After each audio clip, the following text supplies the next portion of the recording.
Get lost with your blind husband. That's what my stepmother hissed on the courthouse steps, like she was tossing out last week's trash and not her husband's daughter. What would you do if your own family tried to erase you before lunch? No goodbye, no mercy. Just sign here and disappear. 10 minutes later, the man she called a beggar took off his dark glasses, looked straight into my eyes, and a driver opened the door of a black car, like we had wandered into someone else's movie. My name is Harper, and if you'll sit with me for a few minutes, I'll tell you how a girl from the east side of Houston ended up in that moment. The nights I went to bed hungry, the way simple kindness felt like oxygen, the day my past crashed into my future, in an emergency room I knew like the back of my hand. If it were you, what would you have done? Real talk, this isn't a fairy tale, but there is a twist, and it changed everything. I was 16 when I watched the EKG monitor flatten and felt the world tilt.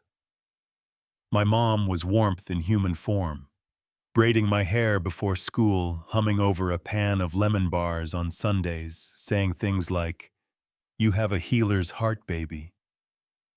My dad Gabriel stood at the funeral like a statue in a borrowed suit, eyes dry, hands in pockets already half gone. After the casseroles disappeared and the neighbors stopped checking in, it was just the two of us and a house that echoed in the wrong places. Houston gets under your skin. Diesel hot concrete, the best tacos if you know the right truck. And I buried myself in school like freedom might be hiding somewhere around chapter 12. On Sundays I baked because flour and butter behaved, because a warm oven felt like a hug that didn't leave, you know what I mean. Then my dad met Chloe. She was 10 years younger, sharp cheekbones, sharper eyes, a sugar smile that stuck to your teeth.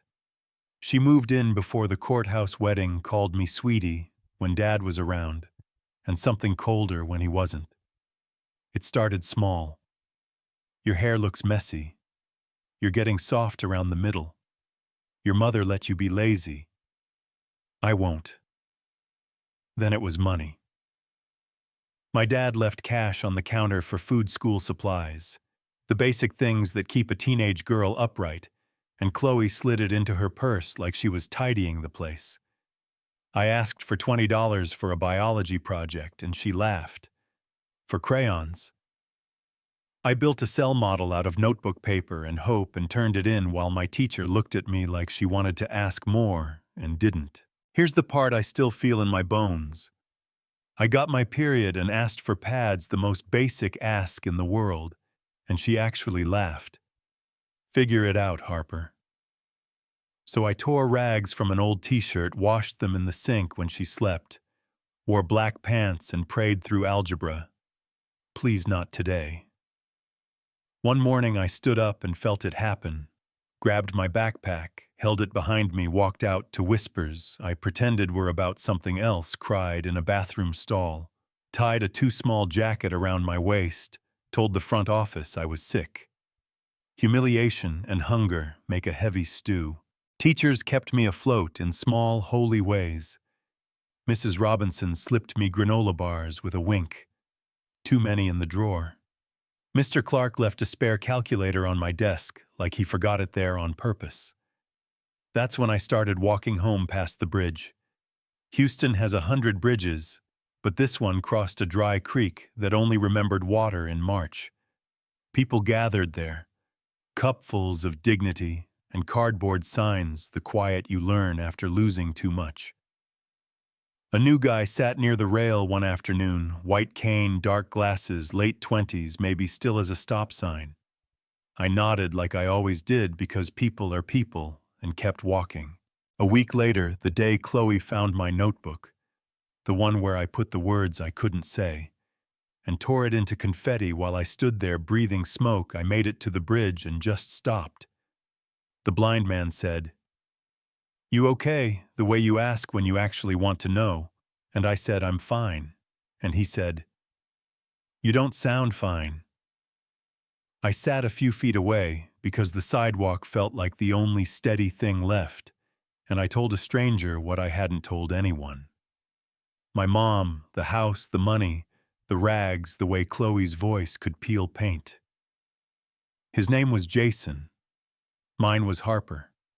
He didn't hand me platitudes or fixes.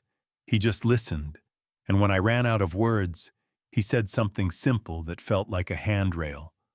Hard isn't hopeless. I started stopping by most days. Sometimes I brought an apple or half a sandwich I'd saved. Sometimes he told me stories about. Before he lost his sight, sometimes we just sat in the sun and let silence do the heavy lifting. "What do you dream about?" he asked one afternoon, and I blurted it out. Doctor, and also a bakery with warm light and a bell on the door. A place that smells like sugar and safety. A place where people feel seen. He smiled. The world needs healers and bakers folks who fix hurts you can see and hurts you can't. It sounds corny out of context, but back then it was oxygen. Yeah, that happened. Then Chloe got pregnant. The house tilted harder. She said my breathing stressed her out, accused me of trying to hurt the baby by existing, gave me lists of chores long enough to wrap around the block twice. My dad started hauling long distance again and came home on Fridays with fast food and selective hearing. One night she said at dinner, casual like small talk, "Did you know Harper spends time with a homeless man by the bridge?" And my dad put down his fork and looked at me like I was mold. He forbade it. I kept going anyway, because by then Jason was the only person who treated me like I wasn't a problem to solve. 2 months after the baby was born, Chloe made coffee and a trap. The living room was staged like a show. Bassinet soft music, my dad on the couch, trying to look fatherly. "Sit down, Harper." They said college was unrealistic, medical school was for smart people, girls like me needed a practical plan. That word, practical, it cuts. Then Chloe leaned in with a smile like a closed door and said, "We found you stability, marriage. The man from the bridge likes you. He'll be grateful." I laughed until I realized no one else was laughing. "Courthouse Friday," she said. "Be grateful. If it were you, what would you have done?" I said no. She pointed to the door. "Then leave now. No money, no bed, no food." My dad stared at a crack in the ceiling like it might save him. That night I pressed my face into a pillow and swallowed the sound. Then went to the bridge the next day and told Jason, flinching, like he'd pull away from the mess of me. He didn't. He said yes. Not because they forced him. Because he cared, because he didn't want me alone one more day. "We have nothing," I said. "We have ideas," he said. "Trust me." Friday came like a freight train. Chloe made me wear one of my mother's dresses, the only nice thing I owned, which felt like its own kind of wrong. We signed papers under fluorescent lights while a clerk checked her watch. No rings, no first dance, just a pen that didn't write so well, and a judge who'd said the same script so many times the words didn't stick. On the steps, Chloe leaned in and whispered in my ear, "You're out of the house tonight." And my dad was already unlocking the car, humming. We walked away, turned a corner, and Jason moved like he knew every crack in the sidewalk by memory, which if you're blind, you probably don't. A black car idled at the curb, paint so clean it held the sky, and a driver in a suit opened the back door. "Good afternoon, sir." My brain turned to static. "Sir." Jason reached up, slid off the dark glasses, and for the first time since I met him, looked me dead in the eyes. They were clear, focused. He lifted his hair, removed a thin blindfold hidden beneath, dropped the white cane into a trash can with a hollow clatter, and said, "Harper, welcome to your new life." Plot twist. Stick around because what happened next will blow your mind. I got in the car because what else was I supposed to do? Walk back to the woman who sold me off like a dented toaster. The seat felt like butter. The air smelled like cedar and money, and the driver asked, "To the airport, sir." "Private terminal," Jason said, calm like this wasn't a life flip. On the way, he told me the truth. New York, family business, money that makes money when you sleep. Women back home who saw the wallet before they saw the person. So he came to a city where nobody knew his face and sat by a bridge to see who looked him in the eye. Do you think that's fair? I don't know if fair is the right word. I just know when he talked to me on that bridge, he saw me, not a project, not a problem. Me. And then he said the one thing that mattered. This marriage will be whatever you want it to be. We can get an annulment, and I'll set you up to start fresh, or we can try slowly at your pace. Consent isn't a buzzword, it's oxygen. I nodded. Try. My terms. The jet was small and impossibly clean. A woman with a clipboard called me Mrs. Turner, and I almost said, "You've got the wrong girl." Then remembered the ink drying on paper in a courthouse 5 miles back. We lifted off, and Houston shrank to Lego size, and I pressed my hand to the window and told the sky I didn't know if I was brave or just out of options. In New York, we drove through streets that felt like movie sets, then through a gate to a house with enough windows to give the sun options. The front door opened, and a woman ran out, like she'd been waiting on that threshold for months. Elegant, warm mom energy in all the ways that count. She hugged her son, then she hugged me like I was made of something worth holding. "Welcome home, sweetheart." You have no idea what those words do to a person who hasn't belonged anywhere for years. His dad, Michael, had kind eyes that notice more than you say, and his sister Amelia started talking shoes and shows in the same breath, and I laughed for the first time in I don't know how long. They showed me a room with a bed softer than a cloud, with a work ethic, and Grace, his mom, said, "If you want separate rooms, that's okay. We move at your speed, my speed. Imagine that." Over the next months, I finished my GED with a tutor who smelled like peppermint, and tough love got into college, mapped a pre-med plan, and on Saturdays, I baked. Lemon cake, my mother's recipe, turning a kitchen into a memory that didn't hurt. Jason and I took it slow, real slow, because you can't build something true on top of bruises. One night over dessert, he said, "I'm falling in love with you." And I said, "I think I am too, and it scares me." And he said, "Then I'll hold the fear with you until it's smaller." Yeah, that happened. I didn't forget Houston. I set up trust funds for my half-sister and the twins, quiet and locked until 18, hoping they'd never need them, making sure they could run if they did. Forgiveness isn't a key you hand back. It's a weight you set down so you can walk. I forgave my father and Chloe in my heart, and kept the door closed. Both things true at once. If it were you, would you have done the same? College turned into med school. Long nights, bad coffee miracles made of timing and teamwork. I learned how to listen to a body that lies, and a family that can't hear how to deliver truth without breaking the room, how to save what could be saved and sit with what couldn't. Jason's family showed up for everything. Study snacks, pep talks, late pickups when the subway felt wrong. We had a small ceremony when I was ready, not a courthouse script, but vows in a garden, the kind you write when you know exactly what you're promising. 2 kids later, our house filled with Legos and laughter, and sometimes baking with my daughter. I'd see flour on her nose and think of my mom, and it didn't hurt the same way. Then the past showed up in my ER on a Tuesday. A woman in diabetic crisis, severe, unstable, unconscious, Houston ID. The nurse said the name and the air went thin. Chloe, my stepmother, in my hospital, in my hands. Do you think that's fair? Maybe fairness isn't the point. I scrubbed in and did my job. Insulin drips, fluids, electrolytes, a dance you practice and hope you nail when it matters.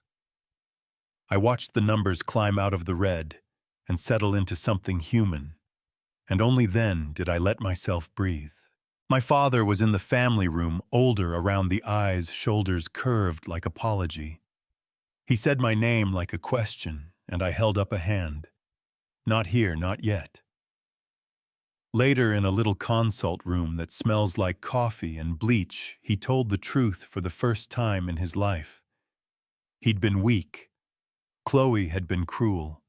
He'd chosen comfort over his own daughter. He knew the wedding was wrong and signed off anyway because it made his life easier. He asked for forgiveness. I gave it because I didn't want to carry him anymore, and I kept the door closed. Updates on the kids twice a year by email. I said no visits, no surprises. Boundary set mercy given both allowed to stand in the same room. When Chloe woke, she knew. The look in her eyes when she realized I was her doctor would have satisfied a version of me from years ago. But the person I am now just felt tired. She said she was sorry. I said I did my job. I told her to be better to her children than she'd been to me, transferred her care to a colleague, and went home to the family I chose, to a kitchen that smelled like vanilla and safety. We started giving more quietly. Scholarships for foster kids, therapy at community centers, health clinics, where no one asks for insurance first. I didn't want my name on anything. I wanted the work to speak, because the point isn't applause, the point is a kid like me getting one decent break sooner than I did. Most nights are regular now. Homework on the table, pasta boiling, a soccer cleat in the sink, for reasons no one can explain, Jason telling a story about a meeting that should have been an email. My daughter asks, "Tell me about Grandma, the one I'm named after," and I do, and we bake her cookies, and I think this is it, this is proof. The cycle snapped where it tried to hold, and what we put in our kids' hands isn't a list of rules, it's a bowl and a spoon and love. People ask sometimes, would you go back, bring the kids, try again, and I say no.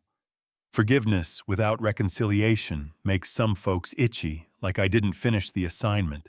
But listen, you can release someone from the debt they owe you and still keep your door locked. You can save a life and keep your own safe. You can build a future and choose who gets to stand inside it. Do you think that's fair? Or do you believe blood means unlimited tries no matter the cost? I want to end where we began. A courthouse in Houston, a sentence meant to end me. Get lost with your blind husband. I did get lost for a minute. Then I found myself in the strangest way. By marrying a stranger who turned out to be the safest person I know, by getting on a plane.